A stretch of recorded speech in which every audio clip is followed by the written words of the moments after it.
अर्जुनासारखं व्हायचंय म्हणजे सरांच्या बी लक्षात एकलव्य अंगठा कापून देण्यापुरतीच राहिलं की. म्हणजे कुठल्या बी पक्षाचा डोळा न फोडता सर्वश्रेष्ठ असणाऱ्या एकलव्याकडे गुरुजी शेवटी अंगठाच मागतात.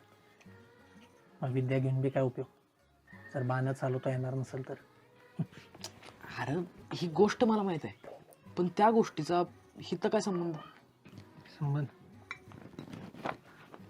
आता तुम्ही परीक्षा दिली, तुम्ही पास झाला, पण त्यांच्या डोक्यात जर काही वेगळं शिजलं, जर तुम्हाला पुन्हा ड मध्ये बसवलं तर. अभ्या, ज्यांची शाळा असते ना नियम बी त्यांचेच असते. 8वीत असताना अख्ख्या शाळेभर भांडून आम्ही मध्ये गेलो.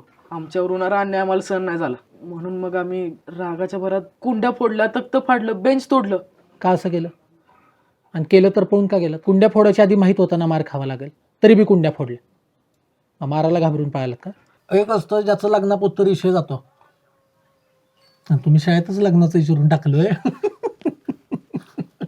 दाद्या, आता यातनं बाहेर कसं पडायचं ते सांगणार आहेस का? का नुसते आमची मस्करीच करत बसणार आहेस? अरे इथं आमसने केवढं भ्या वाटतंय काय सांगू तुला. आणि जर ह्या समजात आमसने शाळेतनं काढलं तर? कशा शाळेतनं काढतं? खरंच येडा झालायस का तू? अरे जर काढायचंच असतं ना तुला शाळेतनं बाहेर, तर आम्हाला कशाला बोलवलं असतं शाळेत? डायरेक्ट काढला नसतं. हां, तुम्ही हिंमत नव्हती करायला पाहिजे आम्ही. हां, कारण या प्रकरणानं जर वेगळंच वळण घेतलं ना तर ते कुठं जाऊन थांबल काय सांगता येणार नाही बाबा.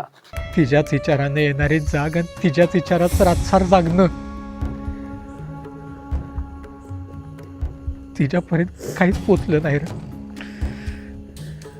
तिला मिठी कळली ती सुखाची.